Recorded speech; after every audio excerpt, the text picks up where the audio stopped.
Hey, Marcus. Bob had talked a little bit before the game about the importance of maybe trying to score some runs early. How much did it do for you guys to get some runs on board in the first inning, and then obviously your home run? Yeah, I mean, that's what we've always been trying to do. It just hadn't been happening lately. Seems like we've had a lot of games where it's just zeros for the first time through the lineup, and then we get a hit that just kind of wakes us up. And a lot of times it's a home run.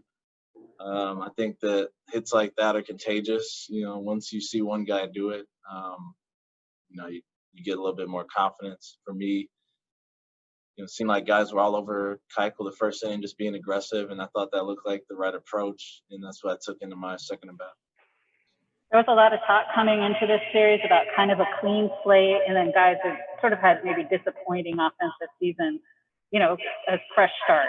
Are you kind of looking at it like that for you? You and Chris Davis both, obviously had kind of tough seasons at times, and you both go deep today.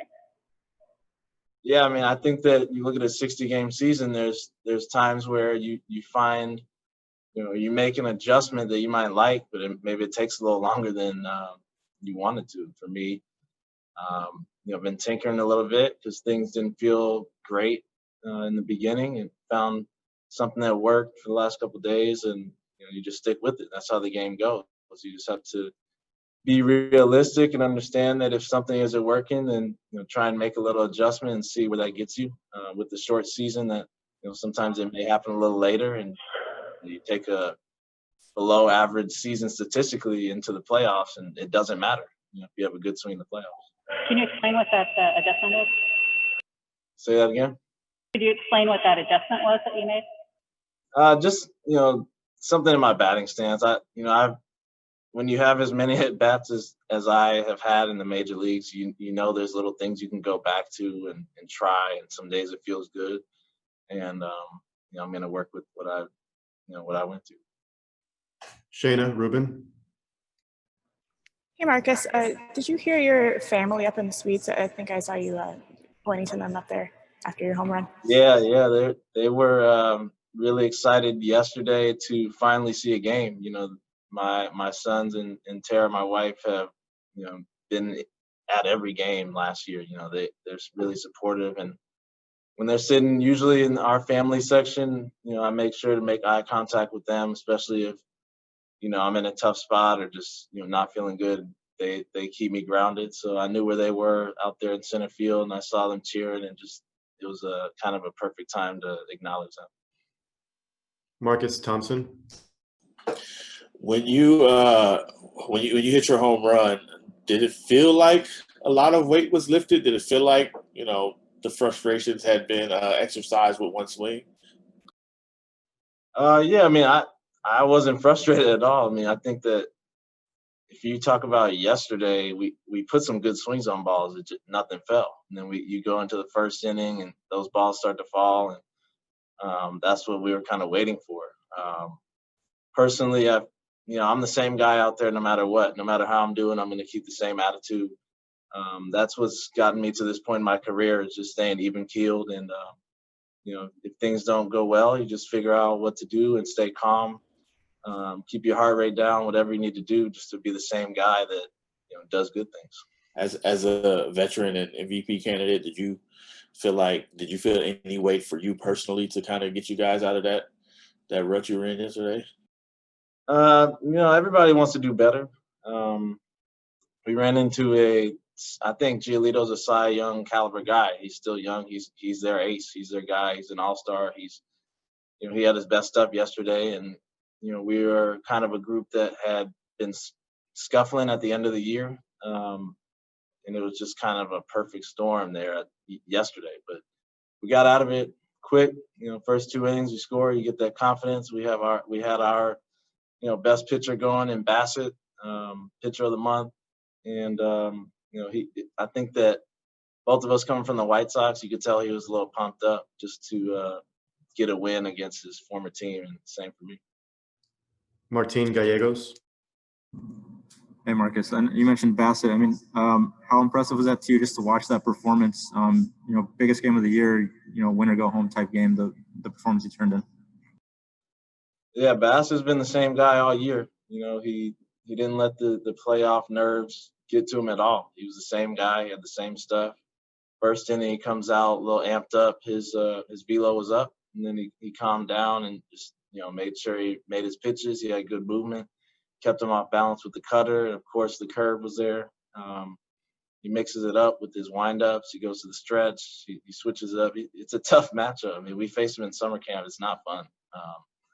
So I'm proud of him. I'm happy. We've been playing together since we got drafted, and just to be on that stage with him and see him do well was amazing. James Ham. Hey, Marcus, when you watched Mark track that ball down in left field, number one, did you think he had a beat on it? And number two, just how big was that moment for you guys for him to make that catch? Yeah, I think Mark is very underrated in the outfield. He's solid. He can play all three outfield positions. And, you put him out there in left. That ball was hit well, and sometimes with day games in Oakland, those left-handers can hit balls, to the track they carry. So initially I thought it was going to hit the wall. I think the base runners did as well. It would have been even better if he threw the ball towards second base. We might have got a double play or maybe even a triple play, but that was an amazing catch just to, jump up there and, go get it. Matt Kawahara. Hey, Marcus, you mentioned that it seemed like guys were being pretty aggressive against Keuchel in the early innings there. Was that sort of a team or lineup across the lineup approach, and especially kind of coming off from yesterday's game and how that went? Did that feed into the way that you approached the early innings today? Yeah, it's an interesting matchup. I think every time you face Keuchel, we faced him a lot with the Astros. Didn't face him last year, but I think that it's always just a constant back and forth game. He works that sinker and changeup away, and then he brings that cutter and slider down and in. So a lot of times as a hitter, you want to pick which one you're looking for or move around in the box just to see if he adjusts. Because I think that, I haven't talked to him personally, but, facing him 40 at bats or so, I think that he watches if you move around in the box, then he adjusts. So it's kind of a cat and mouse game, and those are the kind of cat and mouse games I like doing that. I like playing those games with the pitcher and just it's different than facing a guy who's just throwing 98 at the top of the zone. You know what you're going to get. He's a guy who can do a lot with the baseball. Melissa Lockhart. You talked about the emotions, and it seemed like you guys were, really confident going into this game, despite how yesterday went. Do you feel like the last 2 years sort of prepared you guys for this moment? Yeah, I mean, we just try and make it the same game. It's baseball. This year, I said it before, it's different with no fans, but, that pressure of every pitch is there. You feel that still. Maybe not as much without the fans, ups and downs, but, we've had, this was my first playoff win. This is Matt Olson's first playoff win. This is a lot of these guys' first playoff win. It feels good, We're hungry for more wins. I think that tomorrow anything can happen. It's just like Game 7. It's a Game 3. Anything can happen, but we want to just play our game and have a good plan against whoever we face and see what happens. We have time for 2 more questions. Ron Kroichik. Marcus, sort of playing off your comment just now about tomorrow, what do you expect the adrenaline to be like when it's an advance or your season ends kind of game? And maybe what you learned from the last 2 years in that situation. And lastly, is it awkward to not know who you're facing? I mean, neither Bob nor the White Sox have named their starting pitcher yet for tomorrow. Yeah, I think that both teams want to go out and play their best baseball. And I think that, a lot of it has to do with what type of game plan you go up there with, and we'll figure out who we're facing. But we kind of have an idea of what guys it may be. But either way, we've done our research on every guy. We know that these guys have really good stuff. They have a lot of guys who throw hard, and if they want to go bullpen game, we know that we have to have a short swing for those hard throwers. That's part of being in the major leagues, is adjusting on the fly to whoever it may be, especially nowadays with openers and just the way managers use pitchers now. So we'll see what happens, and maybe we'll get a text later on if they announce it. And we'll end with Steve Berman.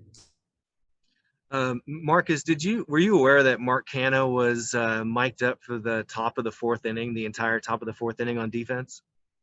And regardless, is that something you would ever consider doing during a postseason game, or is that just something that Mark's that kind of special kind of guy who can handle that kind of thing?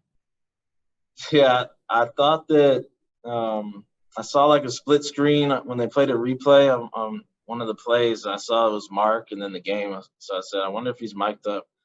And I also noticed they were messing with the sound of the crowd noise, maybe so they could hear Mark or something. But Mark loves that stuff. I don't.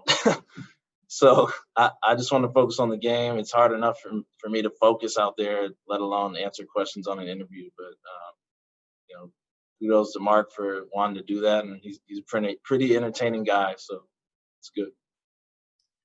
Thank you, Marcus.